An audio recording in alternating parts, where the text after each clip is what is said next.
Et bonjour, nous sommes en direct du péage de Béziers-Ouest. Bonjour, je vous laisse vous présenter. Bonjour, Jean-Pascal Pelagati, vigneron sur Béziers. Alors, une grosse mobilisation, beaucoup de tracteurs, plus qu'attendu, pour un convoi vers Montpellier aujourd'hui. Oui. Oh. Désolé, il y a du bruit. Et se prépare là. Ouais, là, on sonne le rassemblement pour donner les consignes de sécurité sur le convoi. Malheureusement, il y a eu des accidents, donc on veut faire ça voilà, dans le respect et qu'il n'y ait surtout pas d'accident.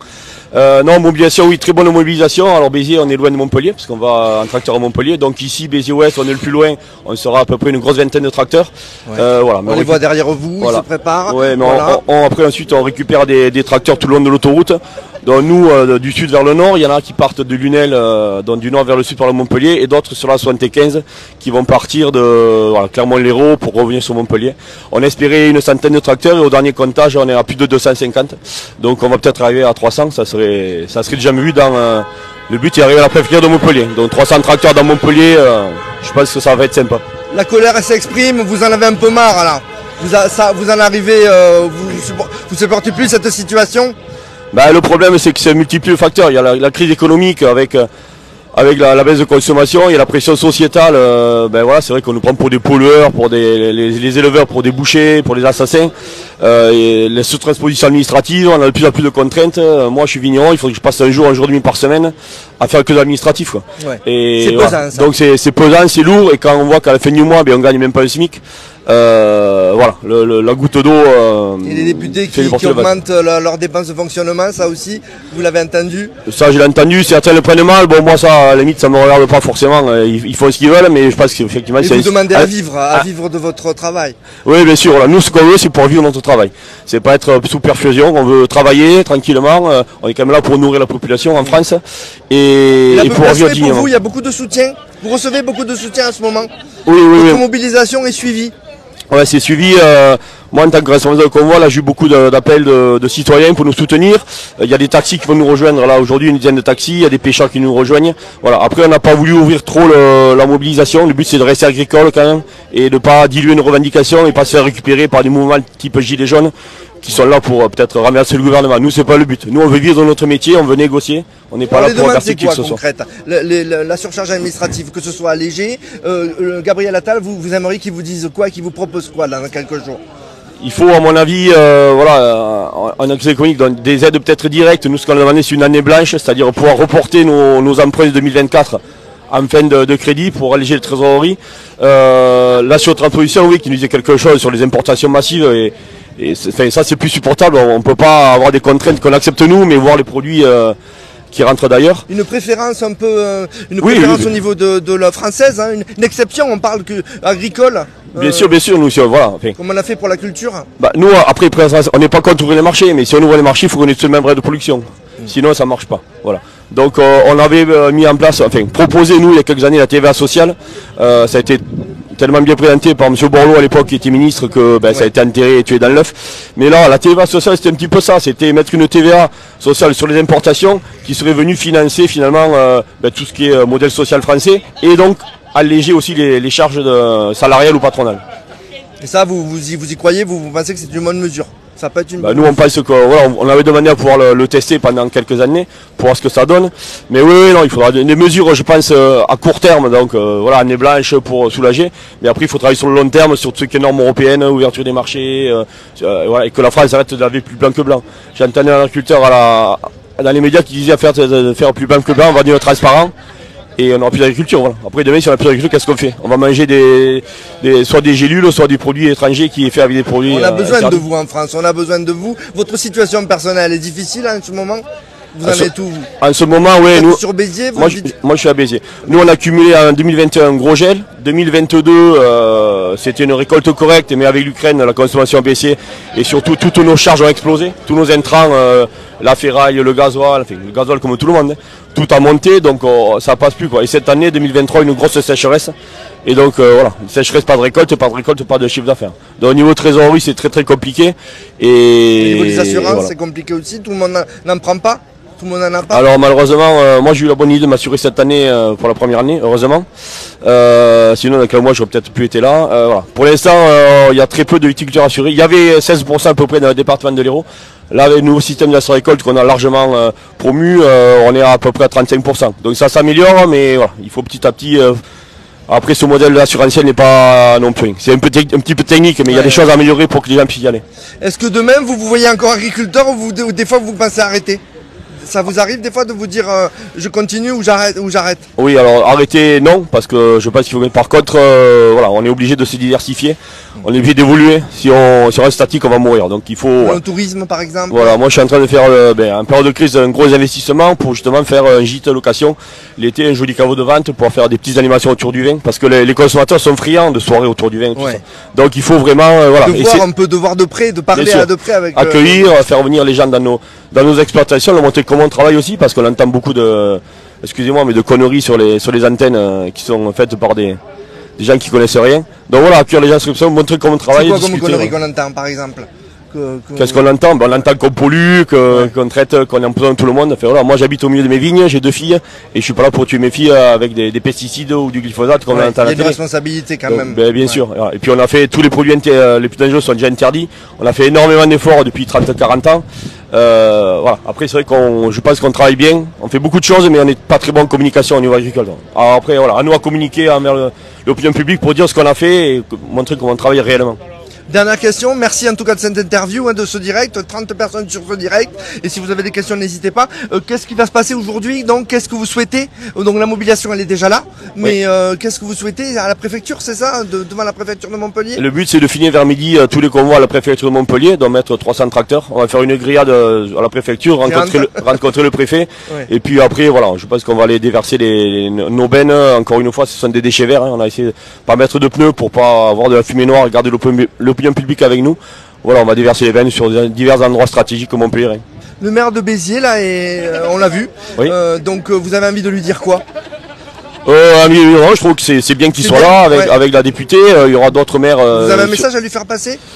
Oui, à la députée aussi? Non, oui, bon, je sais qu'ils sont au soutien. Après, c'est peut-être pas facile, mais voilà, il faut continuer à nous écouter, nous entendre et essayer chacun à son niveau, que ce soit mairie, agglo ou à l'Assemblée. Et on m'appelle. Et voilà, on continue à faire remonter les infos. Quoi. Très bonne journée à vous, très bonne mobilisation. Merci beaucoup. Voilà, nous sommes en direct de cette mobilisation, de ce convoi qui va à Montpellier. De nombreux médias sont présents, hein. Il y a les radios, France 3 également. Voilà, on vous remercie, vous êtes 30 sur ce direct en ce moment. Et donc nous avons vu donc Monsieur le maire et Madame la députée, Monsieur Robert Ménard et Madame la députée Emmanuelle Ménard. Alors nous sommes toujours en direct, on va essayer de les trouver, à moins qu'ils ne soient partis.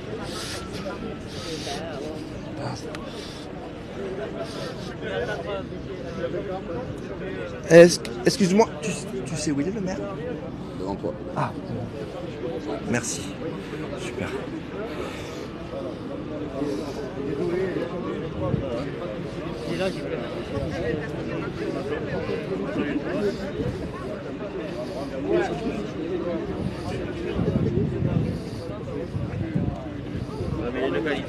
Alors nous sommes au péage Béziers-Ouest, voilà en direct. Peter, je réponds à Peter, si vous avez des questions n'hésitez pas. Voilà, avec la présence du maire Robert Ménard et de madame la députée Emmanuelle Ménard.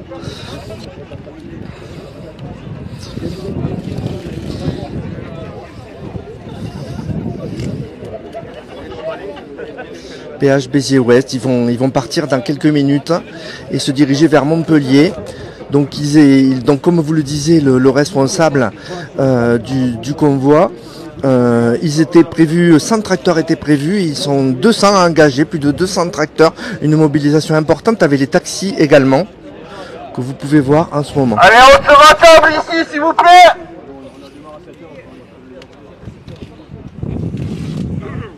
On va pas tarder à partir. D'abord, les consignes de sécurité, je rappelle. On a organisé cette manif pour que ça se fasse en sécurité. Rapprochez-vous s'il vous plaît.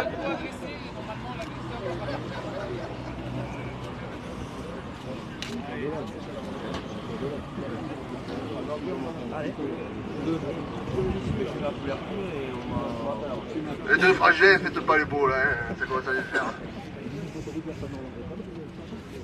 Alors, je vous rappelle ce qui s'est passé dans l'Ariège. 2 morts. Vous n'êtes peut-être pas au courant, mais il y a un mec qui a forcé un barrage à Montauban, ça a failli finir pareil. L'objectif, je suis l'organisateur de la manif aujourd'hui, c'est on ramène tout le monde vivant, en bonne santé. Il y a déjà assez d'agriculteurs qui se suicident tous les jours, pour qu'en plus on fasse les causes sur ce genre de choses. Ça se fera dans le respect des biens et des personnes, mais il y aura quand même du sport. J'explique pourquoi il y a du sport. Parce que quand on était 5000 à Narbonne, 3 minutes dans les médias, 3 minutes. Il y a des dégourdis qui ont coupé des platanes. Je crois qu'il y en a un qui est par là. Tu vois ce que je veux dire. Oh, ils ont payé des voitures. J'ai jamais eu autant de journalistes qui m'ont appelé. C'est les deux pièces, sur la pièce de la profession, c'est les deux faces de la profession et on a besoin de tout le monde. Mais aujourd'hui, c'est encadré, c'est sécurisé. Vous suivez les consignes du chef de convoi, Jean-Pascal Pelagati. Pour ceux qui ne l'ont pas reconnu, il a pris un peu de poids. C'est les fêtes, ça. Et lui, il a encore les cheveux, c'est pour ça que j'ai la casquette. Celui qui ferme le convoi ici, c'est Vincent. D'accord, avec le pick-up. Le plus important, on essaie de garder à peu près tous la même vitesse. Il ne faut pas que ça fasse trop d'accordéon. Les gendarmes vont faire rentrer au fur et à mesure les convois. Ils vont venir derrière. J'ai vu selon les pneus que l'on a, il y en a que des pneus. Personne n'a les pneus. Merci, on s'arrête au radar de Poussin. Vous mettez les pneus dessus. Vous n'y foutez pas le feu. C'est nous qu'on paye au bout d'un moment. Au cas où. On a dealé avec Vinci. Pas de péage gratuit, sauf en entrée. Comme ça, les mecs ils payent à la sortie. Je vous explique pourquoi on a dealé avec Vinci. 1. Pour la sécurité. 2. JA Occitanie, ils ont pris 70 000 € d'amende. Le copain rouennais de l'Aude, pareil. Pourquoi? Parce qu'il y a eu le feu sur l'enrobé. Et bon, le prix de l'enrobé, c'est... À l'hecto, l'enrobé est un peu plus cher que le vin, on va dire. Hein. Bon, vous me direz, tout est plus cher que le vin. Bon. Même l'eau. Il y a la possibilité aussi qu'il y ait des mecs avec des bérets. Bonjour, c'est la police française, soyez rassurés, qui veuillent s'intégrer à Montpellier. Et des gilets jaunes. Pas question. Ici, c'est les agriculteurs. On n'est pas des gilets jaunes, on n'empêche pas les mecs de travailler. À Saint-Jean-de-Védas, je serai en tête. On se file sur le côté droit et on remplit le péage, les cabines de péage, et on laisse 2 cabines ouvertes sur le côté gauche. En cas d'urgence. Il y a mon père qui va faire une chimio, par exemple. Il faut qu'il puisse se passer, quoi. Vous voyez ce que je veux dire? Là-dessus, on les empêchera pas de travailler, mais bon, il y a la moitié de Montpellier, déjà c'est le bordel. Quand on n'y est pas, je ne vous explique pas le bordel que ça va être aujourd'hui. Sur le syndical, on est en train de dealer avec le préfet pour pouvoir manger là-haut et qu'ils viennent nous voir. Pourquoi je veux qu'ils viennent nous voir? Parce que nous, on n'est pas les soulèvements de la terre qui ne doivent pas soulever la terre tous les jours, je vous le dis. Nous, on veut que le préfet, il puisse venir discuter avec vous. On veut que le mec, il touche du doigt, qu'est-ce que c'est la réalité? Parce que moi, quand je vais le voir et que je lui explique que le moral des agriculteurs, il est au plus bas, et que j'ai passé 4 heures dimanche soir au téléphone avec un mec qui voulait se pendre, alors sur le coup, ça le choque. Ça les choque tous dans les ministères. Mais ils ne savent pas ce que c'est la réalité. Donc vous aurez le préfet qui viendra là. Ça se fait dans le respect des biens et des personnes. Je rappelle que de toucher le préfet, c'est pas du sursis là. Au cas où. Vous suivez le convoi. S'il y a un truc, vous rendez compte à ceux qui ont un brassard orange. D'accord? C'est eux qui sont responsables de la sécurité. Maintenant, on décolle et on va leur montrer que le monde agricole est encore vivant.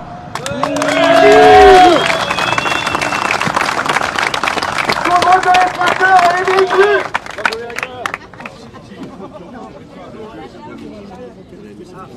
sais qu'il n'y avait pas de carte. Il faut le scotch. Du scotch pour la table. Non, elle n'est pas là. Non. C'est bon? Monsieur Ménard, une plaque, hein? Vous voulez marcher sur la tête, Bertrand. Toi? T'as un carton ou pas? Oui, on va le prendre. On est sans paysan. Non?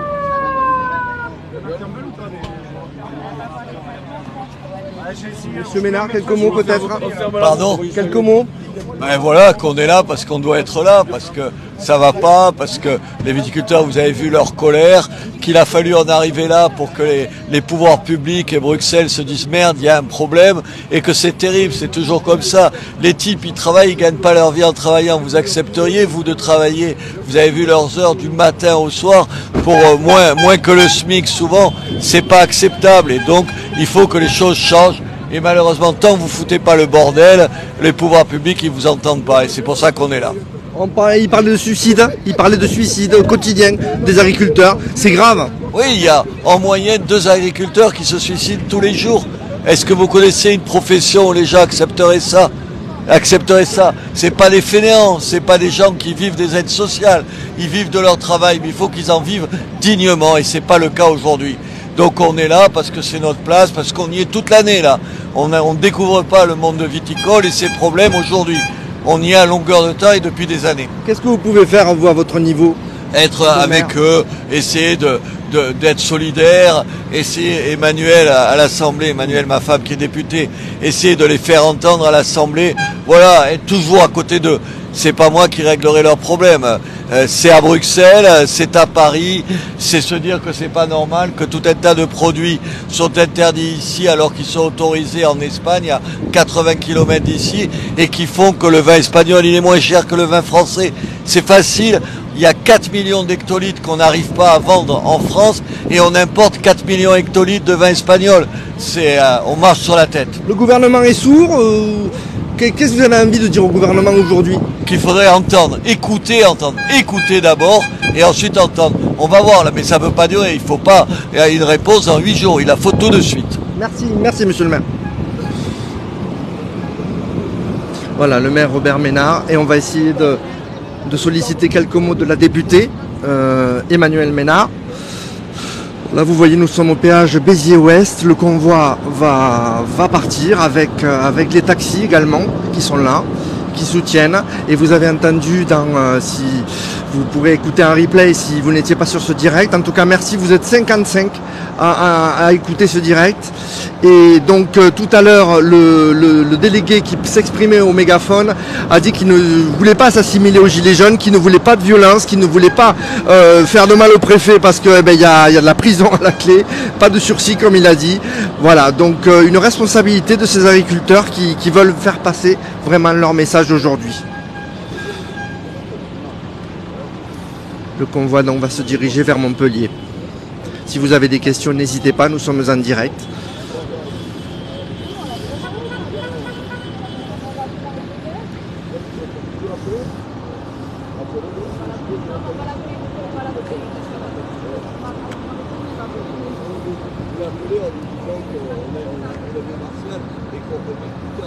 Voilà, la présence du maire Robert Ménard et de son épouse, la députée Emmanuelle Ménard, qui sont arrivés il y a une vingtaine de minutes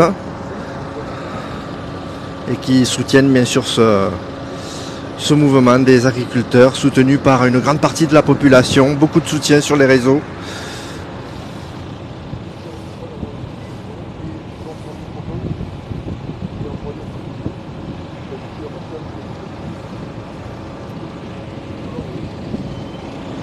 Voilà, le convoi qui ne va pas tarder à partir.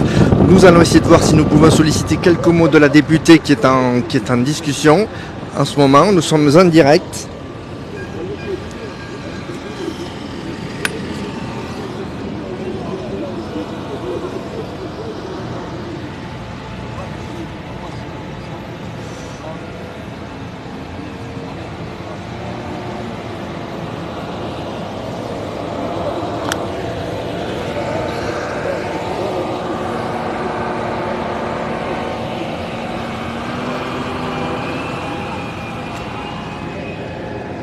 Merci pour vos messages.